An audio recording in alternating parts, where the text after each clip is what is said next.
Hey, this is Paul, and today I'm going to share my new fertilizer routine.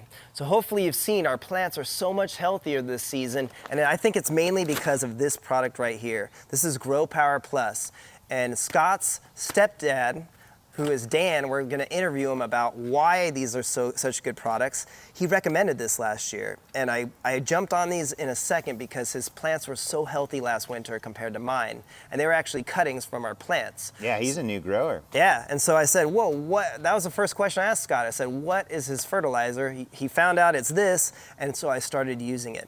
Now, I did it in a test plot, and I had such great results, I'm now using it on the whole farm. So what I recommend first is using GRO-POWER Plus early in the season because it has a low NPK, and it has this soil penetrant. And what I truly believe is the secret is humic acid and the soil penetrant, which is basically gypsum. So I'm using this to get that really green vegetative growth. It's only NPK 531. So heavy on the nitrogen, low on the P and the K. And then once we hit the flower season, May or June, I started using this. And this is their like bud and bloom version, so flower and bloom. Now look, the nitrogen's low, but it's higher P and K, which is what you want. So I switched to this. I fertilized a few weeks ago, last week actually, before the rain, and we had a huge flush of flower buds. Like so many varieties just kicked in. Now I'm not saying it could just be the weather or the time of year, but the plants are really green, really vigorous with this product. So using these in combination, I think are having some great results so far. And you could top dress it. It's really easy to apply. I'll go show you how I apply it in a second. But the new thing I want to try is I just bought this, and this is what Dan recommended. He said that he used these products, but in addition, he also used this. And he said you need to try a pellet for low dust, and it's gypsum. And what this does is we have really hard water in Southern California, and I believe it's more alkaline. So this will dissolve the soil, the salts, and break down and allow the plants to penetrate the soil deeper. So I'm going to explore this. We're going to talk to Dan about explaining why he believes that this is such a good thing to do for your dragon fruit. And then one other thing, he told me about using these chemical products and not organic, but he told me that in the landscaping industry, what they do is they use a lot of this, and it burns and kills the nematodes, which is, dragon fruit are often known to have problems with nematodes in the roots. So he told me that it's common that they use synthetic fertilizer or chemical fertilizer because it burns the nematodes. So that could be another factor as well. But personally, I think it really comes down to the gypsum and also the humic acids, because now I'm adding humic acid into our potting soil. So let me show you how I apply these products. Let's head down to that 100% sand pot, and I'll show you how I apply them. Now with the plants this size, I don't recommend using flower and bloom. You don't want them to try to bloom. So what I'm gonna use is the GRO-POWER Plus. You can see it kind of looks like black kitty litter. And you just top dress it. And I probably use a few handfuls, 2 to 3 on this pot. Since it's 100% sand, I'm gonna add an extra one. And then I just water it in really well, and it will break down slowly. You can see here, I did it a week ago or so before the rain, and you can see how much it's broken down. So that's what I do. I add about the same amount for the flower and bloom on bigger plants. So if I was to maybe go to like this one with a canopy, I would just do the same thing. And if you look, it looks very similar, a little bit more fine. And so just a few handfuls. You don't want to breathe it. 2 to 3 handfuls, water it in, good to go. So nice and easy. How much are these products? They're a bit more expensive. I want to say these were about $20 for these bags, but they do make larger bags, 50 pounds.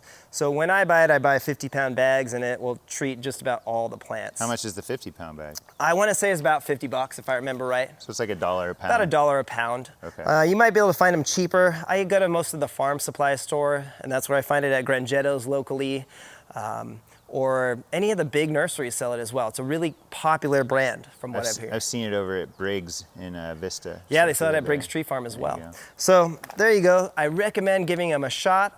I really am having great results on these dragons. Look at this. I mean, just look at how healthy these seedlings are. And I didn't have this last year with Dr. Earth Bud and Bloom. So I'm getting much better results using synthetic fertilizer. I love being organic. but I just am having much better results with these. So let's head over and talk to Dan, and hopefully he could explain a little bit why these are such good fertilizers for dragons. All right, so we're here with Dan, and I'm really excited to learn more about GRO-POWER Plus. So Dan, you're in the landscape industry, correct? Correct. My company is Priceless Services Incorporated. I have a website. It's called Priceless Services Inc.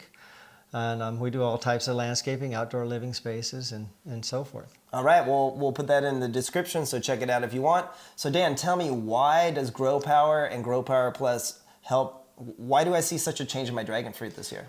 Well, it's not considered totally organic, but it is an organic product put together. And so what happens is you're not destroying the soil when you use this type of a fertilizer.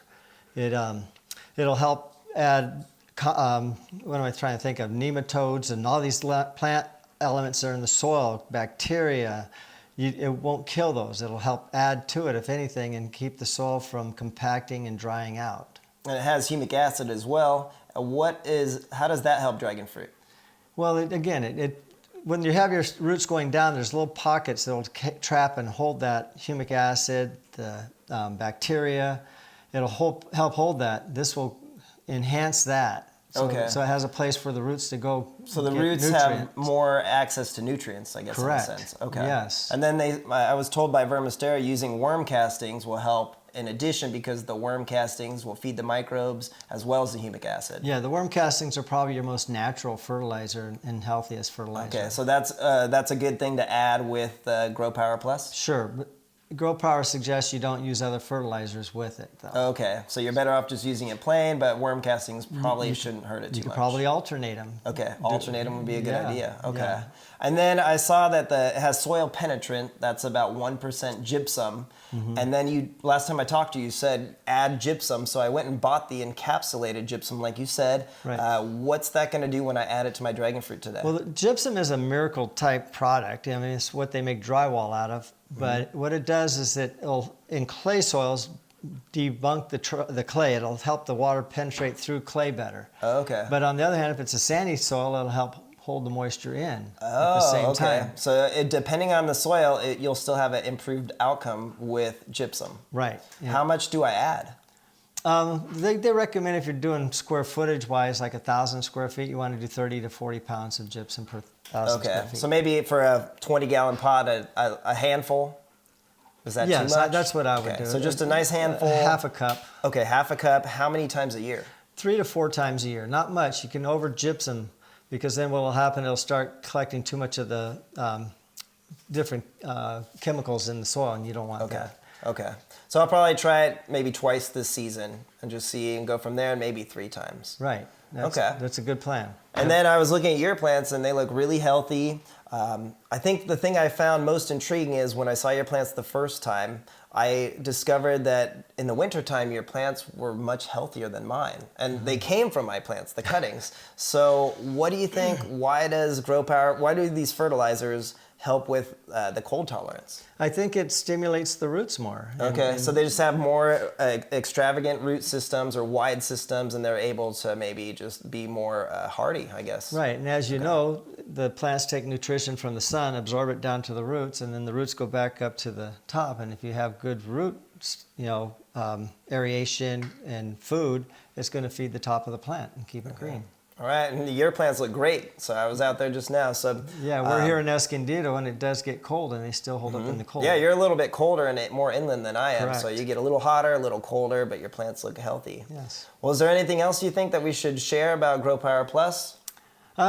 They have a new one out that is all organic. Oh, they do? Yeah. Okay. Yeah. Have you tried it yet? Not yet. I just found that out recently, so I haven't had a chance to get any. But Okay, I'll have to try that as yes, well. if you're into really organic gardening, that's the way to go. But chemicals will dry out your soil, they'll dry out the plant life, and that's not a good thing for any plant that you're growing. Okay.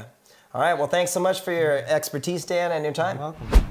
Well, I learned a lot talking to Dan, and I actually need to clarify a couple things. These are not synthetic fertilizers. These are actually called conventional fertilizers made with organic components, not synthetic. Now, the difference between conventional and synthetic is that synthetic is going to have a really high NPK value. So if it's really large numbers, greater than 20, that's going to be a synthetic fertilizer. Now, the positive thing about synthetic fertilizer is it will burn the nematodes and kill those harmful nematodes. But the negative is it will dry out the soil and degrade it in time. So stick to organic or conventional fertilizer. Now, for this gypsum, that is calcium sulfate, which is basically sulfur and calcium. And you can kind of smell the sulfur, but the benefits of this is that it's 100% gypsum equivalent, and it will make your soil more porous. So I already put 1 handful in this 15-gallon. I'm going to put one more small one there. And over here, I'm going to put a larger handful for my second one on this 20-gallon. So doing this and watering it in a few times a year is going to improve the porosity of your soil, and you're going to get more air and water into the root zone. So just water it in, and again, don't over gypsum your plants. So I'm going to do this twice this year and see how it works. But the healthiest I've ever had my plants has been this year, and that's all because changing my potting soil, getting rid of Fox Farms, and then using these products. And we've had a great season. We're even getting quite a few fruit on the stems, which is pretty rare. So there you go. I really like these products. Give them a shot. Give us a like and a subscribe. Thanks for your time. Have a great day.